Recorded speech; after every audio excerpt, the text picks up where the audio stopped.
নোয়াখালীর পর এবার কুমিল্লাবাসীর জন্য আসছে বড় সুখবর। এক মৌসুম পর আবারও বিপিএলে প্রত্যাবর্তন করতে পারে কুমিল্লার ফ্র্যাঞ্চাইজিটি। ইতিমধ্যেই একের অধিক প্রতিষ্ঠান প্রতিনিধিত্ব করতে আগ্রহী। 2026 বাংলাদেশ প্রিমিয়ার লিগে আসছে বিশাল এক চমক, সাথে থাকছে বেশ কিছু নতুনত্ব। সব মিলিয়ে বিপিএলে কুমিল্লার ফ্র্যাঞ্চাইজির প্রত্যাবর্তন করার সম্ভাবনা নিয়ে বিস্তারিত জানবো রিপোর্ট। এখন পর্যন্ত বাংলাদেশ প্রিমিয়ার লিগে সবচেয়ে সফল দল কুমিল্লা ভিক্টোরিয়ান্স। তাছাড়া বিপিএল এর সাথে এই নামটা অনেকাংশে ওতপ্রোতভাবে জড়িত, কিন্তু নানান জটিলতায় গত মৌসুমে অংশগ্রহণ করেনি ফ্র্যাঞ্চাইজিটি। তবে এক সিজন পর আবারও সুখবর আসতে পারে কুমিল্লাবাসীর জন্য। 2026 বিপিএল এ আবারও দেখা যেতে পারে কুমিল্লা ফ্র্যাঞ্চাইজিকে। দেশের ঘরোয়া লিগের সবচেয়ে জমজমাটপূর্ণ টুর্নামেন্টটির দ্বাদশ আসরের বাকি এখনো প্রায় 5 থেকে 6 মাস, কিন্তু এখন থেকেই চারদিকে আলোচনার শীর্ষে বিপিএল। নতুন প্রত্যয়, ভিন্ন আঙ্গিকে মাঠে গড়ানোর কথা রয়েছে টুর্নামেন্টটির এবারের মৌসুম। সেখানে থাকতে পারে বেশ কিছু বড়সড় চমক। বাংলাদেশ প্রিমিয়ার লিগের 11তম আসর নিয়ে মাঠ ও মাঠের বাইরে ছিল নানান ধরনের বিতর্ক। মাঠের খেলায় টান টান উত্তেজনা থাকলেও মাঠের বাইরে ছিল একাধিক অপরিকল্পিত কর্মকাণ্ড।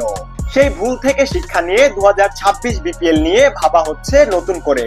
এরই মধ্যে জানা গেছে পরবর্তী আসরে থাকছে না গতবার পেমেন্ট ইস্যু নিয়ে ঝামেলা করা দুর্বার রাজশাহী। এছাড়া অতীতের ভুল থেকে শিক্ষা নিয়ে এবার আরো বেশি জাঁকজমকপূর্ণ টুর্নামেন্ট আয়োজন করতে চায় বিসিবির নয়া বোর্ড সভাপতি। তাই এবারই প্রথম দেশীয়দের পাশাপাশি বিদেশি প্রতিষ্ঠানের জন্য উন্মুক্ত করা হয়েছে দল নেওয়ার সুযোগ, যার সুবাদে বেড়েছে কুমিল্লা থেকে নতুন ফ্র্যাঞ্চাইজি আসার সম্ভাবনা। বিপিএল এ আগের মৌসুমগুলোতে নামকরা সব ক্রিকেটারদের এনে আলোচনার শীর্ষে থাকতো কুমিল্লা ভিক্টোরিয়ান্স।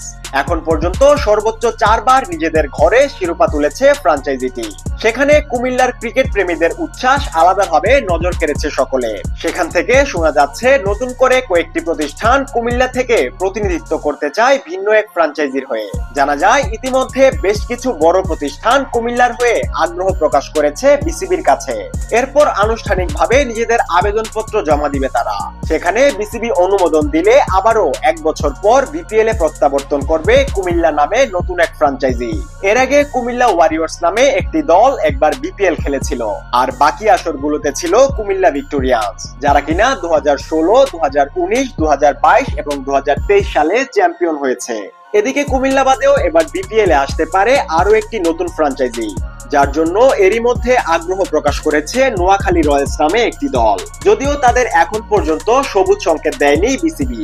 এছাড়া চট্টগ্রাম বিভাগের প্রতিনিধিত্ব করার জন্য প্রথমবারের মতো আগ্রহ জানিয়েছে বাংলাদেশের বংশোদ্ভূত মালিকানা বাংলা টাইগার্স ফ্র্যাঞ্চাইজি। পাশাপাশি রাজশাহী বিভাগকেও প্রতিনিধিত্ব করার জন্য নতুন বেশ কয়েকটি প্রতিষ্ঠান আগ্রহ প্রকাশ করেছে।